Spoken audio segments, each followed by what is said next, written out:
My dear friends, we are truly delighted to welcome Dr. Yoav Ashkenazy, all the way from Vienna, here in Israel once again. One of the most important projects of the last few years that I'm working on with him is about a very complex subject, the origins of faith. Yes, and we started with you right from the very first ancient societies. We're with you in the modern era, and I don't know how many more episodes we'll do on modernity. We'll see how it goes. That is a complex and multifaceted subject. Let us attempt to figure out. If I were sitting down right there beside you at this very moment, I really cannot say for sure. Perhaps somewhere in Europe back in the 10th or the 11th century. I couldn't even bring up the topic of secularism. You know, we didn't even have it back then. It certainly won't be at 15, and perhaps, in all honesty, not at 16 either.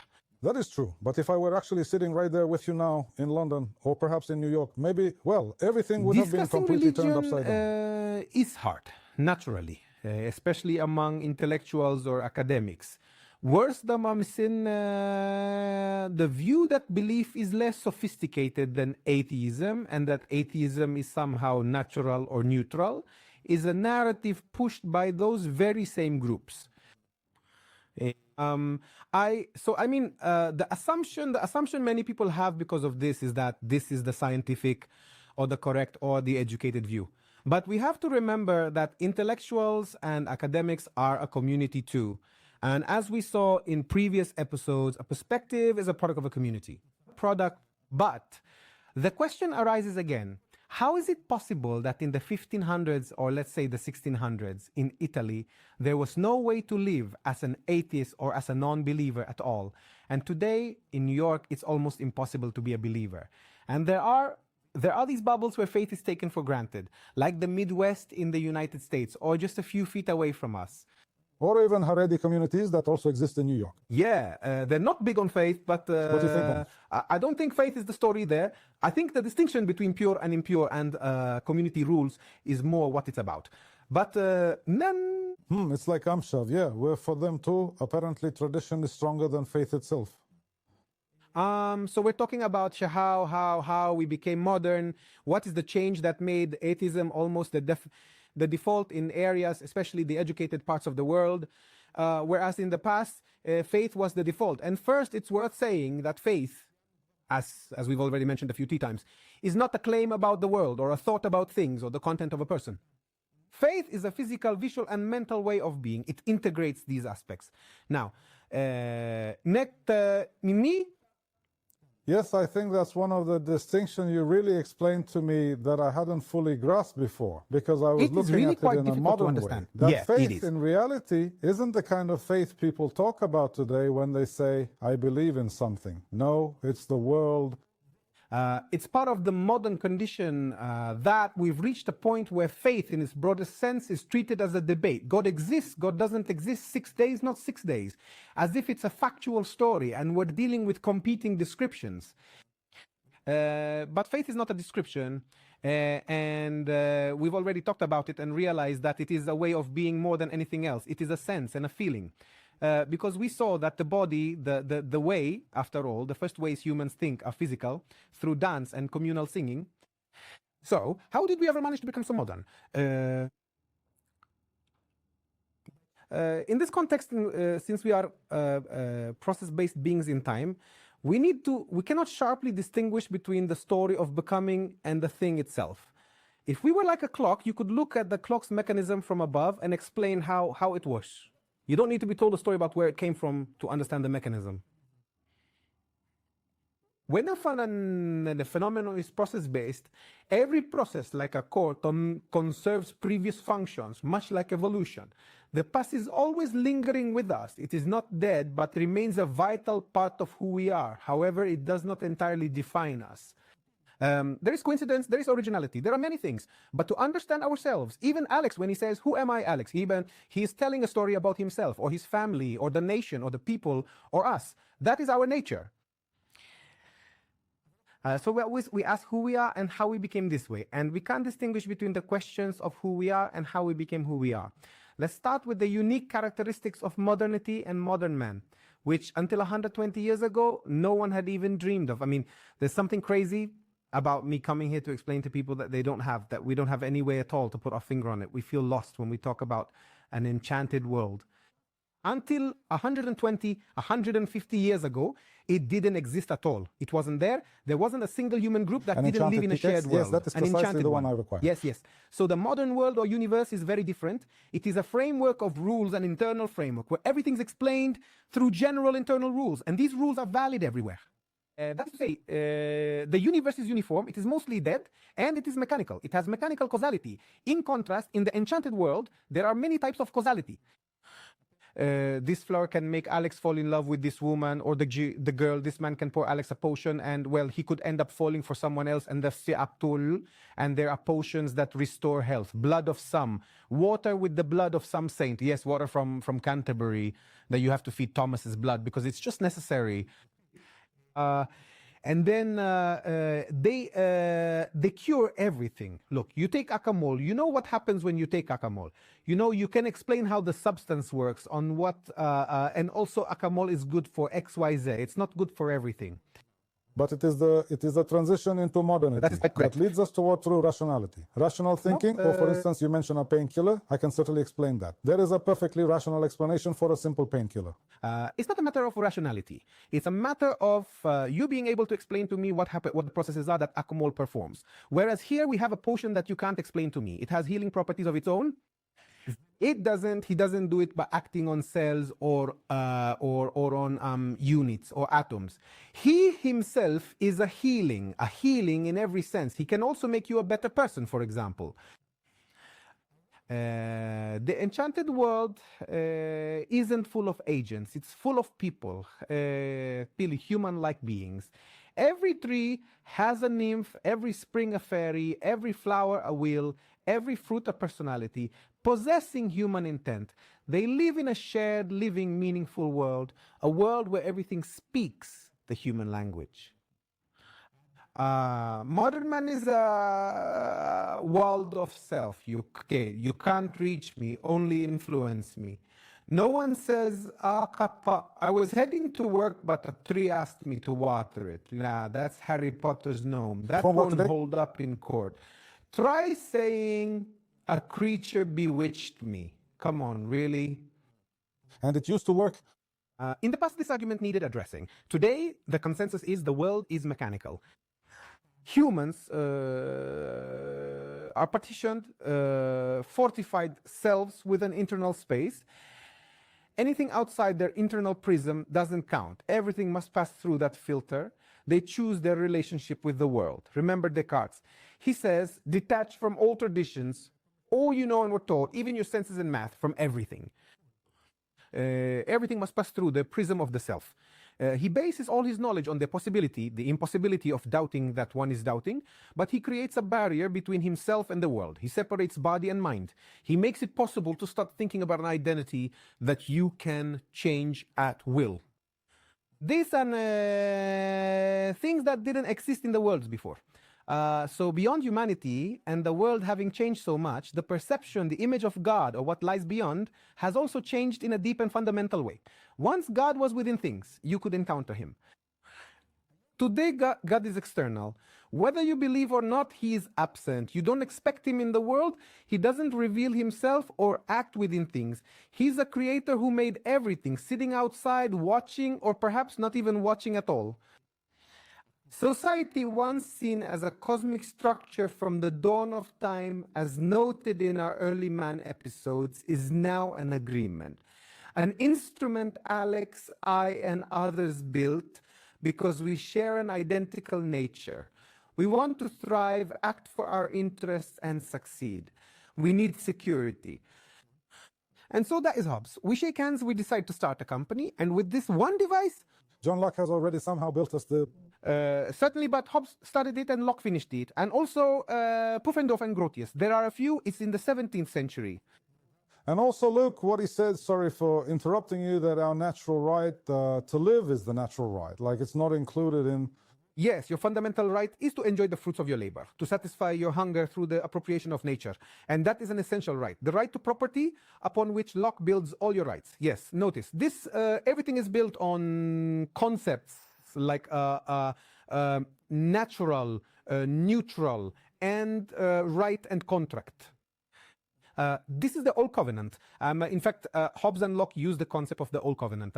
We will see this recurring with Calvin as well, but in general, the modern world is a framework that is understood through its own internal laws. It is universal. There are no other worlds. The world of the sages will tell you there is a world where people stand on their heads. It exists there, right? With its own set of laws. Mostly dead. Man is a fortified entity, the only one possessing will, instrumental reason, procedural reason, and the ability to shape the world. God is external, whether he exists or not, it does not matter what you believe, and society is merely a tool. It is not our nature. It was not born in time, outside of it, or before time. It is not a product of the great forebears or the great laws. She's just a tool we both agreed to use. More importantly, the order of things doesn't exist beforehand, and we don't have to adapt to it as they did in ancient worlds. In the ancient or medieval worlds, there were grand social structures that were also linked to the cosmos, to the structure of the cosmos. And if Alex wanted to be a living being, he had to adapt himself to that. Today, since the 17th century, we have to build the order. God created the world using general laws.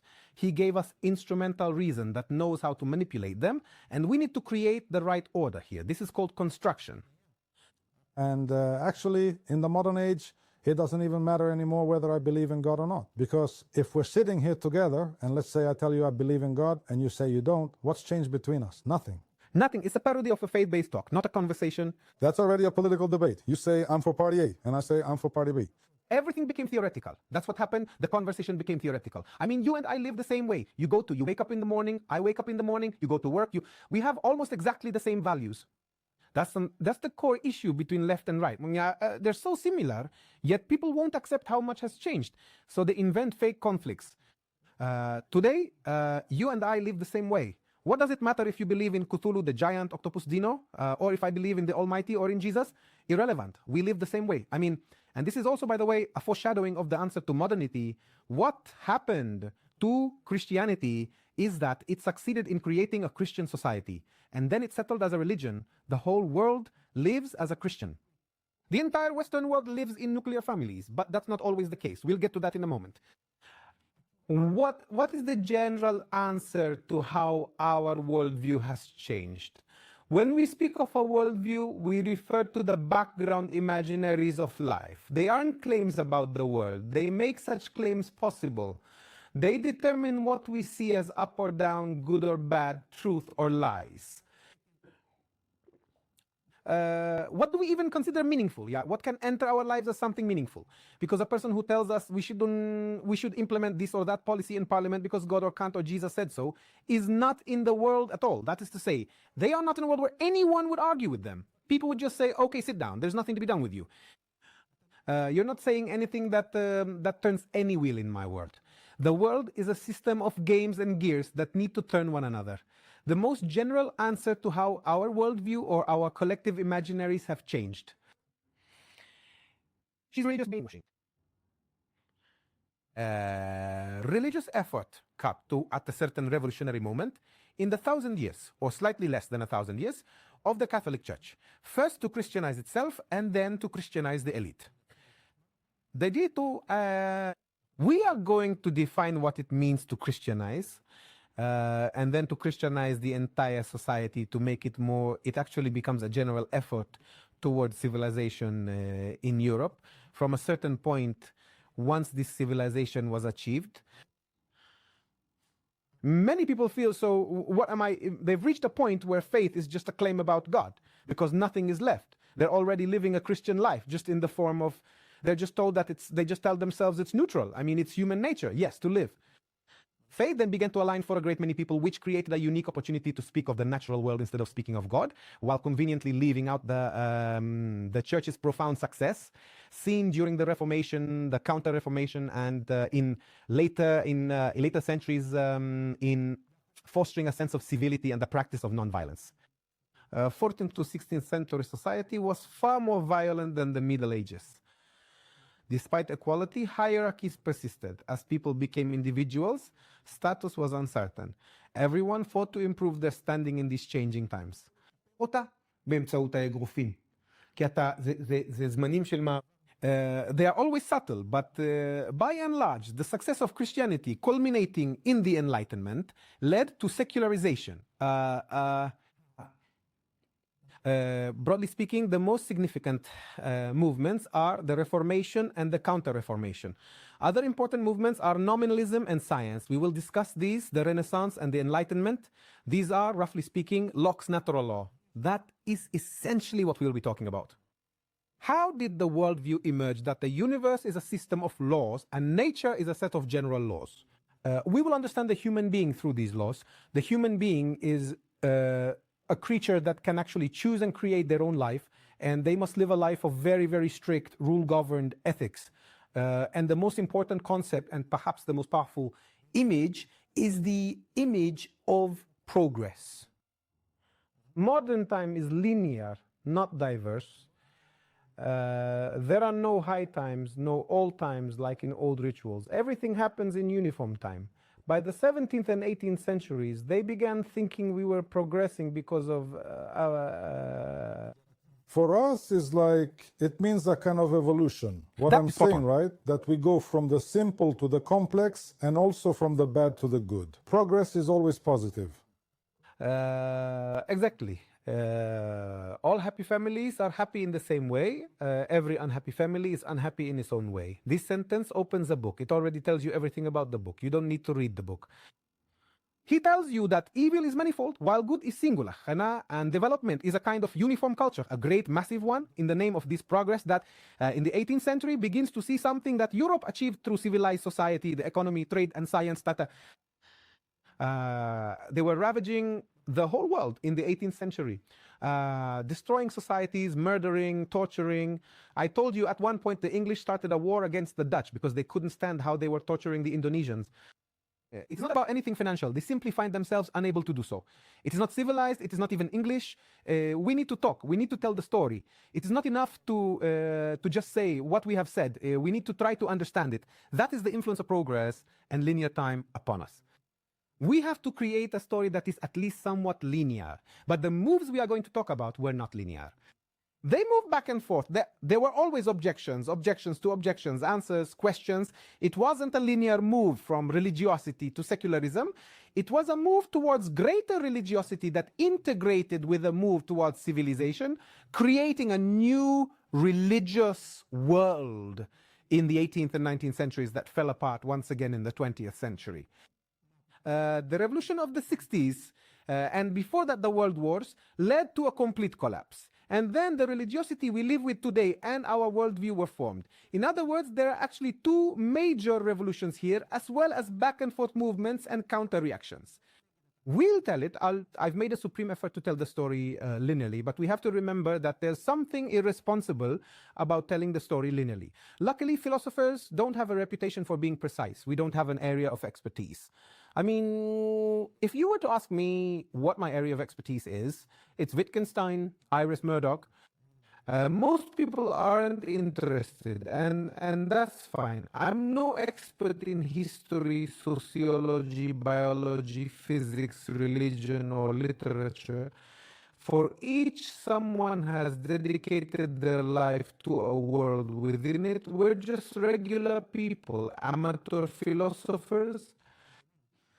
Every person is a philosopher. Everyone wants to give an account of where they come from for themselves, and no one can do that the way the experts do. And so I took this very, very complicated story that I brought from a book by Charles Taylor called A Secular Age. The book is 776 pages long, and that's suicide.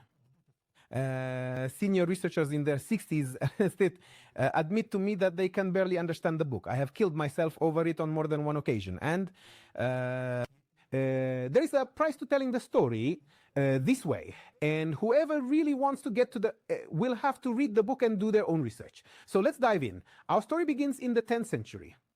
Broadly speaking, Europe in the 9th or 10th century is a product of the dissolution of the Roman Empire and its replacement by the Catholic Church. The Catholic Church becomes the central institution in Europe. A religious institution and a vital social institution. It assumes many roles that once belonged to the empire.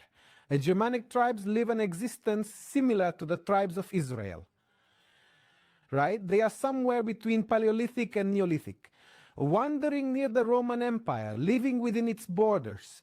But their religious and spiritual life remains entirely Paleolithic, Neolithic. They have a sacred oak. There's some saint who, of course, cuts them down. They have sacred oaks. They have a very, very rich animistic religion, and they're actually convinced to convert to Christianity because of the saints. The church is in the business of collecting saints. Like, it takes every single person who was once said to be, well, they're usually quite terrible people who committed truly horrible acts, and they somehow ended up becoming heroes, foundational heroes, and then it officially canonizes them. You have already counted the 300 people, and you know that Germans always prefer to go along with the majority. Most of the saints, which means that the majority of the power lies with the church, and indeed that is true. So they align themselves with the church. People don't imagine that they think about asceticism, inner connection, sincerity, a God who is like man image, solidarity, love, commitment. That's not the story. In the middle world, there is a two-tier society. Alexander is a monk. He lives much like we do today, each for himself. He examines himself every day, looks inward and questions himself. He lives in a monastery in solitude. He wants a personal relationship with God. He renounces this world. He doesn't want power in this world, and he lives in a cloister with recluses. He lives in a cloister in a life of seclusion where people like him live. But 99% of society, including most secular priests and most, lives in a completely enchanted world where there are sub powers.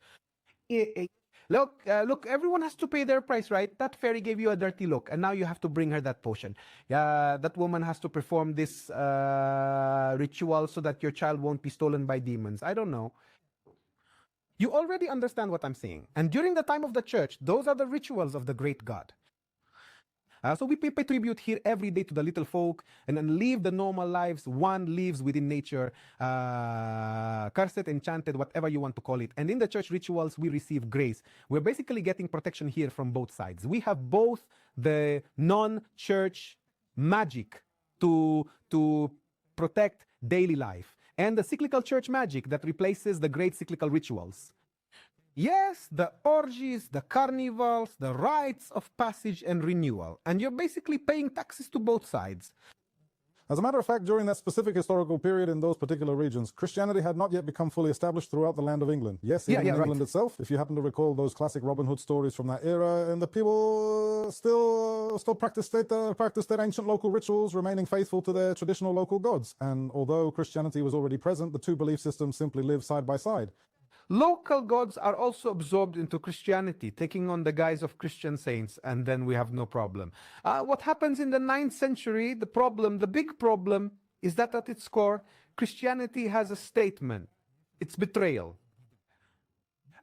Betrayal of the state, betrayal of the family. Leave your mother, leave your father, leave yourself. You are worthy when you come to God. You have an inner center that makes you worthy. You can meet God there. You must aim for a life of devotion to give up. It is a betrayal of everything, every possible identity. Christianity is a betrayal, and this thing operates from within Christianity. It cannot. It is in the Gospels. It is in the church institutions. It's constantly trying to break out. You always have these movements of like heretics who want to live to the fullest, to live out the redemption to the fullest. And at certain moments, they even burn them.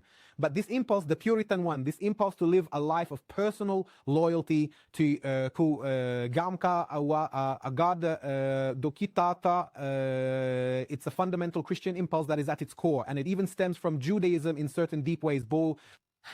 In the 9th and 10th centuries, you start to feel a sense of unrest within the church. The church itself realizes that the priests are, first of all, marrying in secret. They have mistresses, they have children, they drink. I mean, the priests are living normal lives, right? It drives them crazy. They start putting pressure on them. You see someone in the Carolingian court in the 9th century asking, why shouldn't everyone go to confession? What do you mean, everyone? Is there one? Isn't society the individual? Wasn't it created outside time with ancestors present during holidays? In Thailand or the Philippines, they bring out mummified bodies. There's no personal death as no one dies alone. You aren't an individual. You're part of a society defined by your roles and ritual. You know, that some random person all of a sudden, a Carolingian scholar back in 874 declares, listen everyone, confession is mandatory just once a year. And it is, we're starting to see things take shape. By the 11th century, we see the church reforms of St. Gregory Hildebrand. He organized them, regulating inheritance and setting clear rules against the sale of offices. He established order, requiring priests to stop drinking, live in celibacy, and renounce the pleasures of the world. Oh, and I should mention that Gregory introduces a new form of spirituality to the church. And it is, as we might expect, entirely centered upon the divine family. And you must remember, that is precisely what swept across the ancient world. The ancient Neolithic gods became sort of like Greek superheroes in the Hellenistic world. They were too distant. They were caught up in their own affairs, in a world that already craved closeness with the gods and knew it and still remembered part of it and part of her. Remembered the Paleolithic closeness, yes, to Dionysus, where you eat, literally eat the flesh, drink the wine. That what Christianity did, what Judaism and Christianity did, was bring them back. They both exalted God beyond the world and created a familial relationship with him. That's a massive hit. An absolute hit. During the Middle Ages, the focus shifts toward humanity, centering on the suffering of Christ and the lives and experiences of the saints. The nature of the magic is changing. It is moving away from nature and becoming more attached to the objects of saints, various relics, and the saints themselves. In other words, you see a shift toward objects of human creation, as well as toward people, families, and the holy figure. A shift away from magical nature is already underway. All this sainthood is, in fact, in the image of Jesus, if that's how we look at it. And here, by the way, they likely really harassed the locals, and they were killed. I remember there was some saint who came from Prague to the region of today's Baltic states. So they called them by a different name, but he really came just to pester them. He pestered them and pestered them and pestered them again. Eventually, it must have started to get on their nerves, so they killed him. Yes, they killed him. That doesn't surprise me. That's during the spread of Christianity there? Of Christianity. Yes, that happened a lot. In the 12th century, we begin to see wandering preachers who know the Holy Scriptures even better than the priests. And they arrive and instill a terrible fear. A mortal fear begins to spread, something that wasn't there before, because the individual, naturally, because of what? The church reforms, after all, it trickles down. Everything trickles down. We start to feel individuality. You see a skull appearing in paintings of Saint Jerome. Memento mori, remember death. Again, something you couldn't have thought of in the 8th or 9th century within such communities. In the Middle Ages, skulls are present in paintings. You can see it. From about the 11th century, you start to see this phenomenon where individuality begins to emerge and the dead and rituals begin to recede. The church's struggle here in the 13th century begins to be a struggle against magic itself. That is to say, at the Lateran Council in 1215, they enacted a law mandating annual confession for everyone. Now, individuality is being brought to the forefront. Do you have a personal judgment? It's not with the whole community. You have to, you can already feel the raising of the moral bar. It's starting to feel uncomfortable here. The idea of an intermediate state begins to spread, and people feel a deep fear for the souls of the departed. So they invent the doctrine of purgatory. Do you wish to save your grandfather from his suffering? Simply purchase a church indulgence. It is designed to help those who have passed on. You buy him 10,000 years less in purgatory and so on, but it comes from an individual. So the pressure for individuality and fear of personal death. New monasteries begin to emerge across the landscape. The profound appeal of the natural world gives birth to the Franciscans, who strive to live the life of Jesus in the present day, just as I endeavor to do. They effectively mirror the core goals of the Reformation from deep within their own cloistered walls. The presence of God found within the natural world truly consumes their every thought. They talk to animals, he talks to animals, he sees in everything. He's a kind of holy fool. The Dostoevsky Francis type. You know what I mean? Smediakova. Oh, and they kick him out of his monastery too because he's not normal. Oh, and for the Dominicans, for example, the Holy Scriptures are very important. And if you look at the Reformation later on, what does Luther say? Through faith, he lives his daily life. Yes, Jesus is found in everyday life through faith that comes by hearing and through the Holy Scriptures, sola scriptura, only in the Holy Scriptures. By the 15th century, the world had opened up, travel increased, and new bubbles of equality emerged. If a count, a maid, and a scribe travel to Venice or the Holy Land, we enter an egalitarian space, encountering things unseen before, creatures and objects absent from the Holy Scriptures. We are starting to see worlds that we aren't familiar with from our tradition. And also the equal individuality and egalitarianism are starting. It's starting to be places where you can be equal with others, not just meeting subordinates and superiors. In the Middle Ages, you only meet subordinates and superiors. There are no equals. Wow, there's a rise of the mystics. Meister Eckhart, or what's his name? The other one? Thomas Meister and Meister. And it brings the focus back inward. They are really focusing on the internal aspects, and you can see it in Kabbalah and Jewish mysticism during those periods. The 14th, 15th centuries, actually as early as the 13th century. And a general ecclesiastical hostility toward magic emerges. The church is trying to perform a feat that is impossible to perform. She wants to purge this magic to preserve her own. It'll last for a while, but people catch on fast. Purging it is like holding a gun to their own heads. Yet the church doesn't see it, even as its authority wanes. People are starting to be afraid to attend the general mass. They're already making the connection. Wait, if this is magic, then that's magic too. And if the church tells me it's bad, but then does it themselves, they start to be afraid to come. That means there's a surge toward the Holy Scriptures, a decline in divine authority, and a turning inward. In the 14th and 15th centuries, nominalist theologians dismantled the synthesis of nature and God. For Aquinas, nature held necessary universal forms. He's driven by his own ideas, such necessary Greek forms, right? Alex develops into Alex because he has the form of man within him. Alex claims a good life is rooted in nature. God's intervention isn't required for a moral life, right? Just through our own nature. Christianity says no. God created the world. He is beyond nature and in control.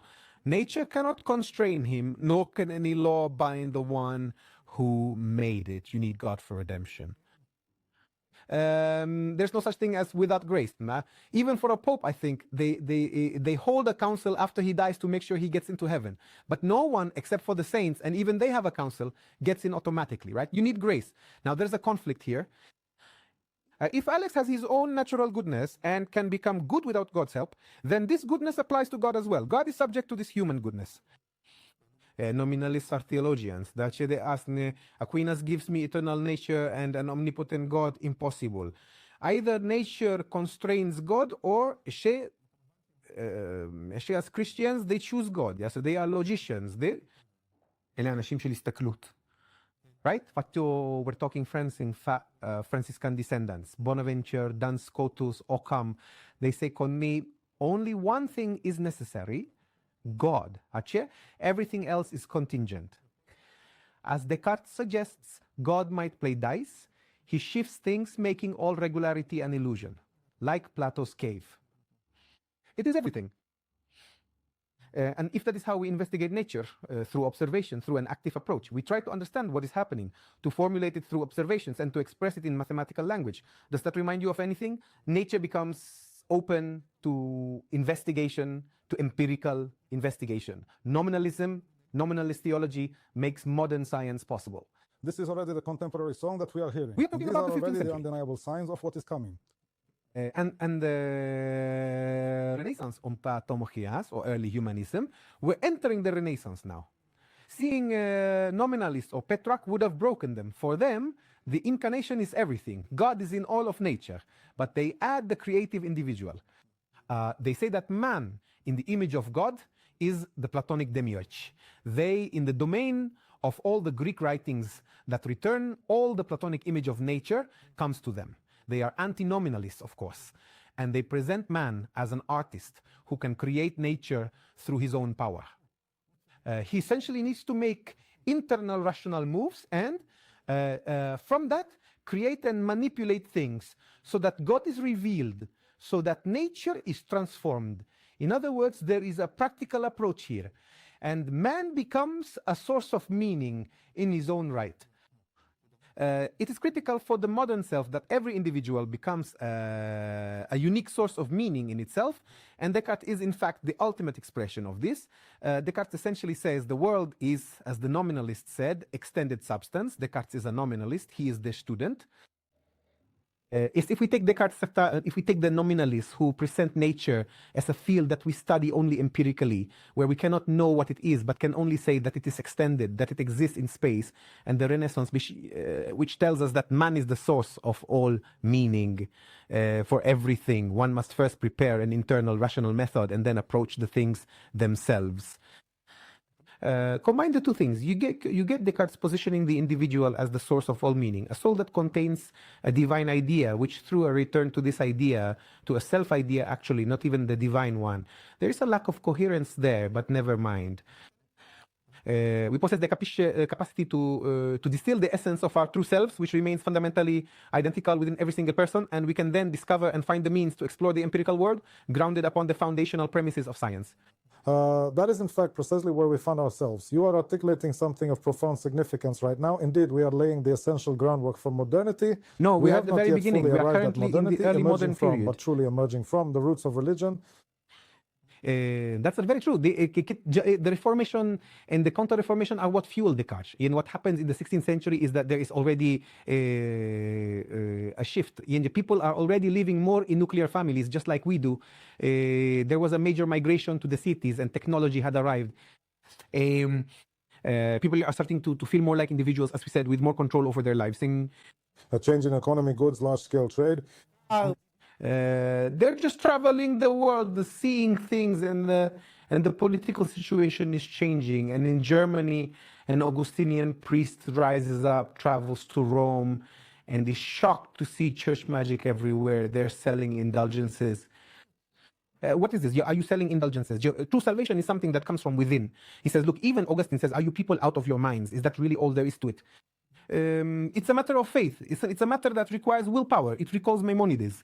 In his Guide for the Perplexed, Maimonides says all living Jews are idolaters.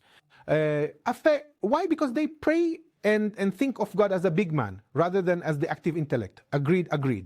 And in the same way, Luther rises and says, wait, what is this? What is this lawlessness in the church? And in Wittenberg, he nails 99 theses. Yes?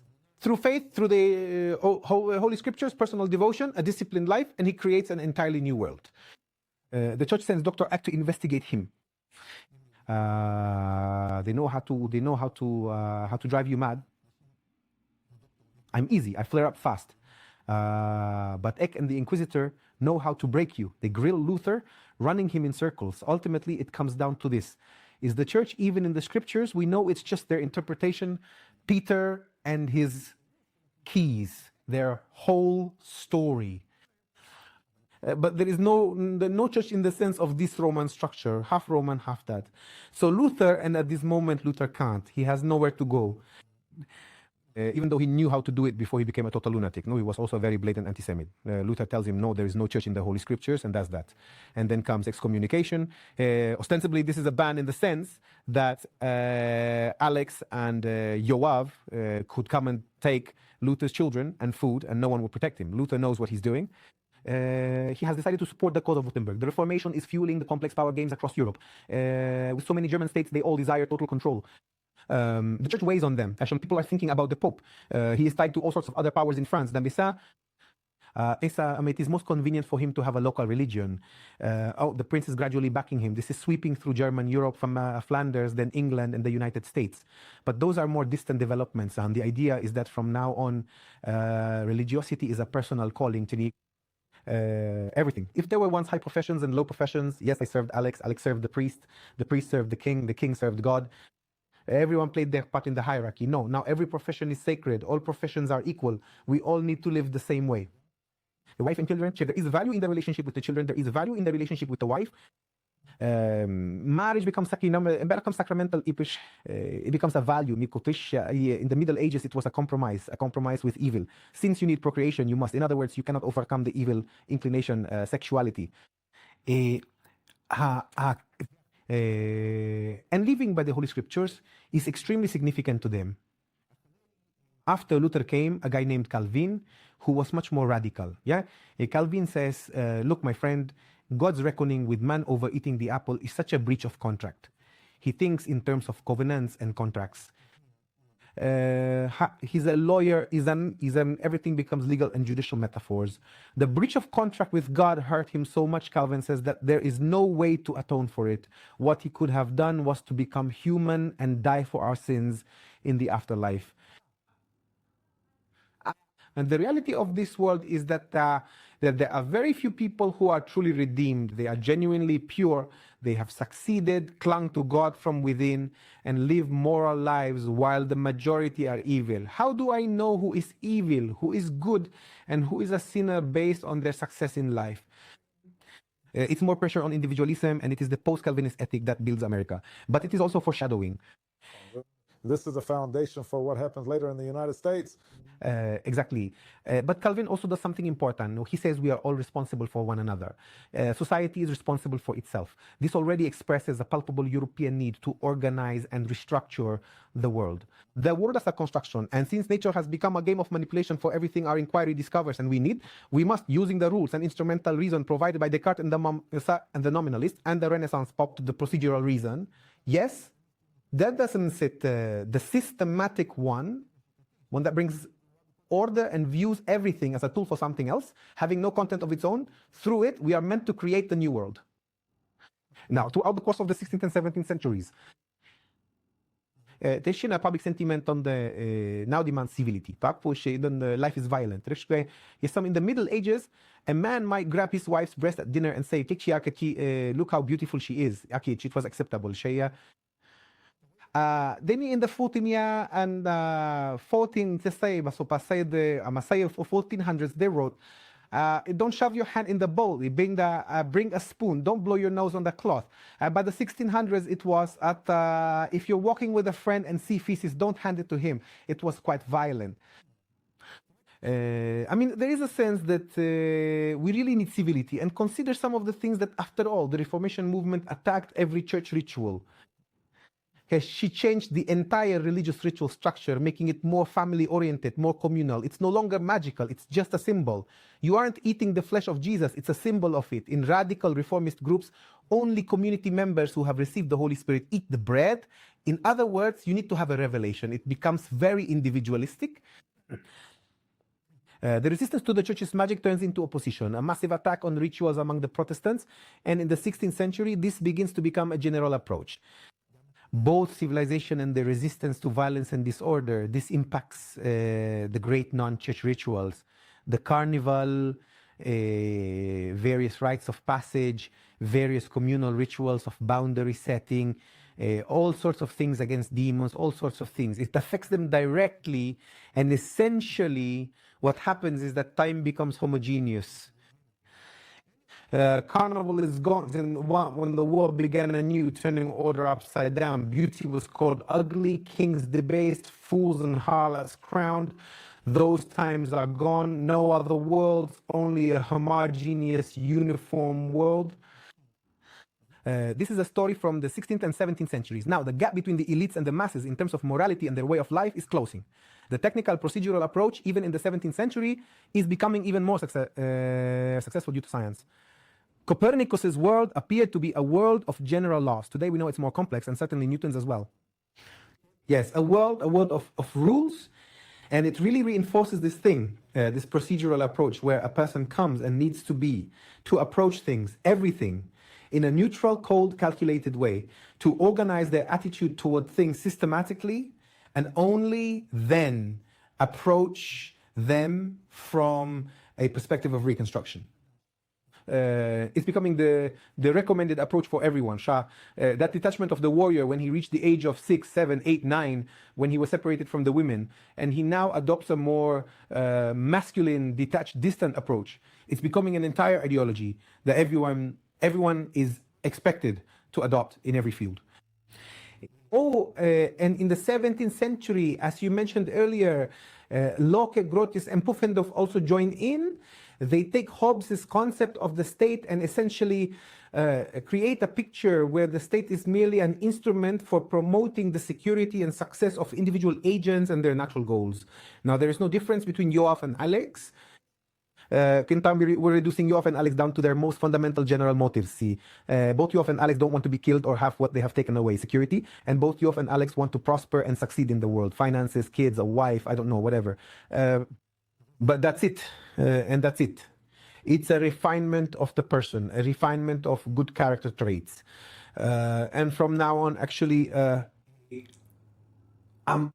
our mission is to form a self and a just society. And society is merely a tool. It is not the primary entity. It is not the primary individual.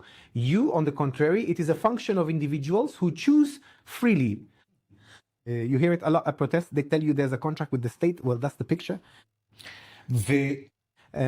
And if we look at the 17th century, we see the new normative order, right? The new civil life, disciplined, productive societies, connecting to Descartes' active free agent, and the concept of progress emerges. Renaissance thinkers viewed our position as being above the Middle Ages, but still below the ancients. By the 17th century, they believed we could surpass them, which explains the sudden rise of those conduct manuals. By the early 18th century, the world had finally become completely and utterly disenchanted. I mean that the elites no longer live in a world that has lost its magic and it trickles down. And the most important concept is progress, inevitable progress. We are Europeans, we have reached a state where we express universal human nature, while you Eastern Europeans are still pagans. The local religion you cling to, a random product of your culture, is not universal.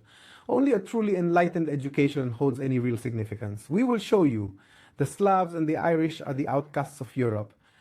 We will show you, even if we must use force. אנחנו נראה לכם, ואם צריך אנחנו גם נראה לכם בכוח. It's no problem to starve a million Irish people, right? It's not kismasha if you have to kill a million Africans, you're a child, you're underdeveloped, you understand? You are an educator, yes. To educate you about our universal nature, about our true dignity, and now actually appears exclusive humanism. What is exclusive humanism? It is the ability to live in a world without any purpose external to flourishing and security. Everything is explained from within your own perspective. Yeah, from you are the central subject of your existence. There is no need for any god or higher transcendence. You inhabit a world defined by internal worldly goals for your social, economic, and personal ends. This became possible when radical Calvinist said, remove all mention of God from public life. Otherwise, you're influencing people, and they aren't choosing freely. Choice became a magic word in the 20th century, even more so after the consumer revolution and the 60s. The income, but you have to choose. So what is it? If there's a mention of God here, you have to participate in the ritual. You're not Kant. Remember Maimonides. You're not Kant. Remember Maimonides. Your attitude is wrong. It's everything. Finito. Radical secularists say, remove God, letting you live without Him. No school oaths, no job ceremonies. You know, לעשות טקס כשאתה מקבל לעבודה, אתה לא, אתה מבין, this is fundamental. Suddenly, with the elimination of higher homogeneous time and the focus on the day-to-day, God is distanced, pushed away as an external factor. He created and designed through laws, leaving the world for your human manipulation. So, you could actually say that. As far back as the early 18th century, it was already beginning to be quite secular. Secular for the very first time, in actual fact. Furthermore, late 18th century masculine in Germany almost all became Spinocists. This means equating nature with God. No personality, nothing external. Everything is internal. Finito la commedia. Skepticism is also significant, leading to the Cartesian divide itself. The idea that knowledge must be certain, free from all doubt. This is an idea that leads to very, very radical internal criticism and elevates the role of honesty. Now remember that honesty and internal reflection were already celebrated in Protestantism, but now with the procedural approach and doubt, they become a prerequisite for everything. Every piece of knowledge, every understanding must pass through the prism of self-doubt. The fundamental idea that we are all equal within the state, a structured order of equals, is what actually serves to enable the rise of atheism. Furthermore, Voltaire argues that the freedom of belief is a vital value in and of itself. Therefore, it must be considered an essential part of the political order. Smith and Ferguson present to you the concept of a completely economic man, someone who is entirely and completely utilitarian, acting in his own interest within a world that is organized by a set of rules. The objective economy then appears to us as a place where we compete against the backdrop of what is essentially a level playing field, where we can struggle against one another. Is that right? I would like to pose a question to you. You present this entire narrative of modernity and in the final analysis of secularism as being, in actual fact, a religious shift. Right. But couldn't I make a different argument and say that at the end of the day, the change is a technological one? You know, the invention of the printing press, the invention of the printing press, these are the claims of the commercial revolution. Absolutely. But you find, once again, what are they currently saying in but all these elements here, I mentioned them to trade this and theos. I'll mention them in the 19th century and so on. But it's not like there was some kind of movement. It didn't happen that way. And it's not like people, there was science in the 17th century. And then people decided at the end of the 17th century that there's science, so we don't believe. Not at all. That's not the case at all. The picture is one of a religious back and forth discourse, back and forth movements, and movements that are making the world more religious, not less. You and I are living in a more religious world. We call it moral, but it's religious. The normative pressure on you today is religious pressure. Today, if a person doesn't have social media, people say there's something wrong with them. What is this 15 years ago you didn't know? Do you realize the normative pressure you're under? Look at daily micro rituals. You'll see how everything imposes itself. Today's world is far more demanding than religious choice. What did medieval folk do? Nothing. And attend church occasionally, no need to mumble. The priest told them all, rituals worked on them, they had the rights. What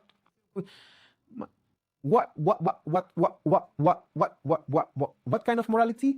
You are living a religious, moral, axial, pivotal, heavy life today, and you are aware of it from within. Anyway, I am going to take us all the way back to the 18th century. Gradually, the order of utility and the concept of liberty begin to seem exactly the same.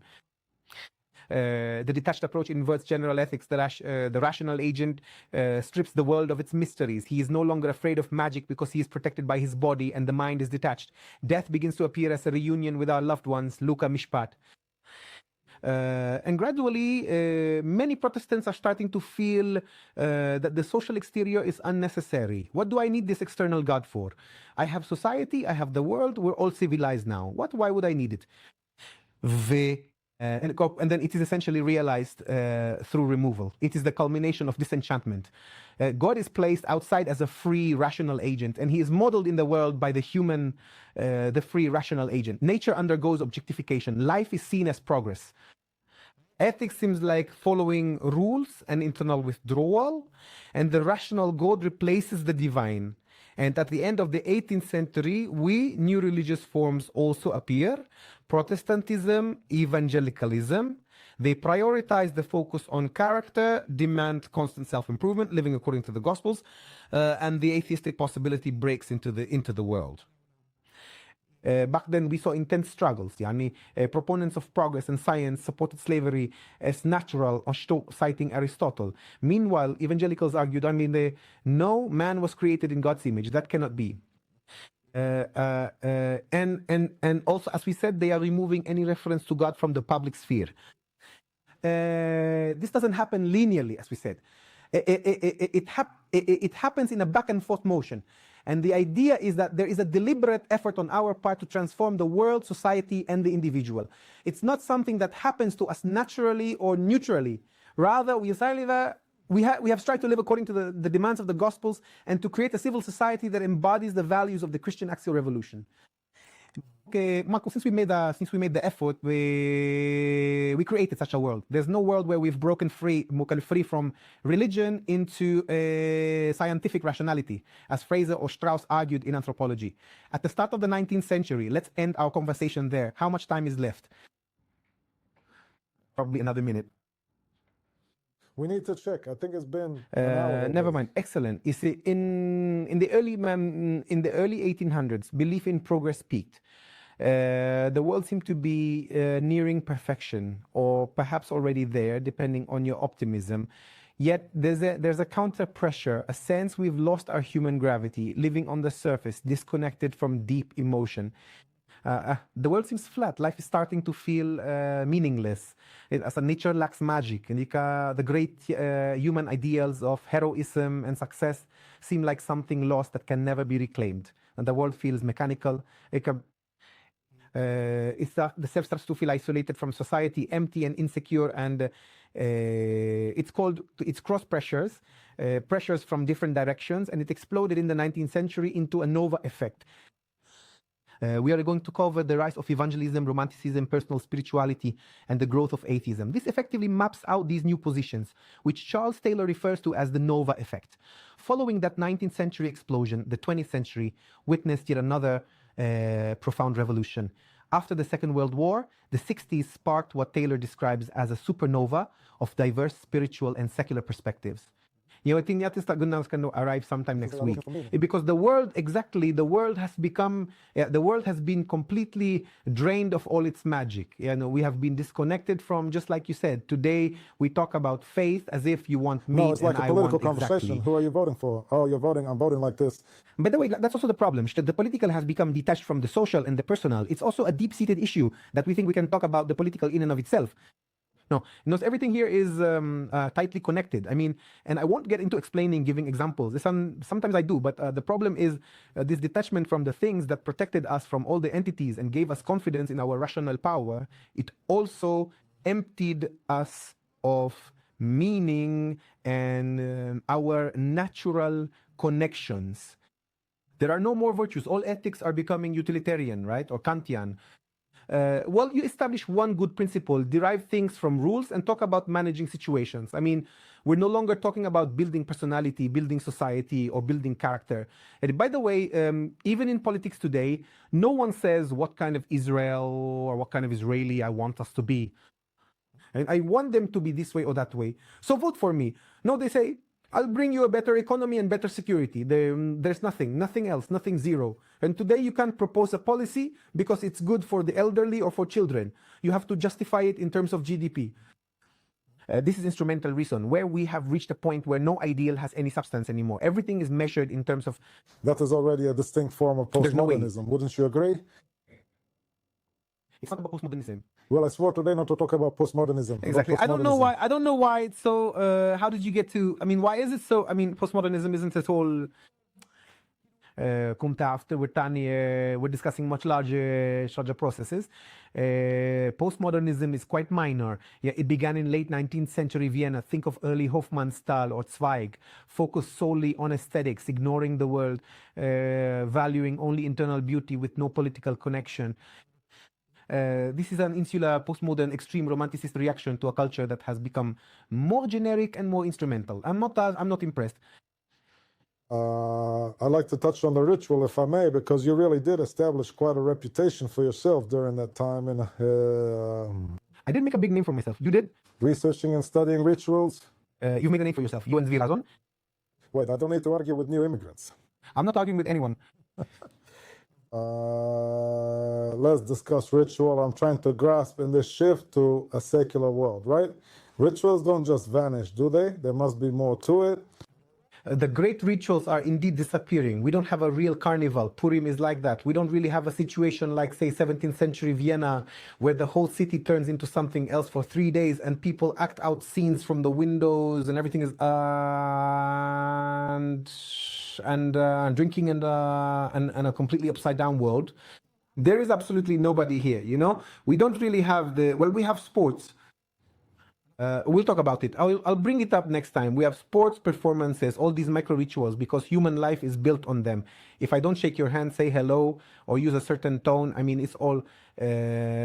All sorts of markers, clothing. It holds that. Yes, it holds. Fashion is a ritual space where everyone is an icon, because today a society is no longer presented as a subject. Everyone is the iconic subject. And it needs to be from the 60s, special and That's right, authentic. The Nikes Just Do It is a classic example. They're telling you that if you buy this shoe, you'll be one of those successful people. I mean, the ritualistic nature hasn't disappeared, certainly not the micro rituals, but what has disappeared is the awareness of the ritualistic nature. For the significance we give it, and the great rituals that bind communities together, allowing us over time to dissipate that energy, the violent, selfish, but also the anxious energy that constantly threatens to tear society apart. So it's not that rituals, have disappeared. They exist, they're still with us. We've just disconnected from the enchanted world. Today, we are unable to think about it consciously. I'd like to ask about one more specific matter. Consider a concept that became sacred, almost untouchable throughout the 19th century. The idea of rationality. The practice of we're talking rational about thinking. it now. So we've just started talking about it. It's not in the 18th century, it's the we already 19th have and also in the 118, 18th yes. century. Once you have instrumental reason, instrumental rationality that is reason, that isn't substantive, it has no content of its own, but rather it's a method through which we explain and analyze everything. Once a concept like that exists and is identified with rationality, the problems begin. Because rationality, if you look at the word rational, is basically what every society considers to be sane. It has nothing to do with using rules or methods. It's just a person who seems sane and normal in our society. We call them rational. If you start doing a silly walk, right, like in Monty Python, then you don't seem rational to us. You seem off to us. The identification of rationality with instrumental reason, and then using that identification to impose a picture of progress that has been forced upon us and of development. Terms like the third world, terms like developing societies. It's all a story of applying some kind of procedure. We argue that we have already applied these procedures to our own world. These guys aren't quite there yet. We are going to teach you. In the name of Dissect Sweden, for example, by 1965 they had sterilized 60,000 people. Sisha, Australia, 79,000 people by the end of the 1970s. In Canada, they add to them, to Inuit women, indigenous women, a sterilizing agent to the bottle, to the milk, to their drinks. It's all progress. That was in the 20th century, before they just slaughtered people. This rationality beyond...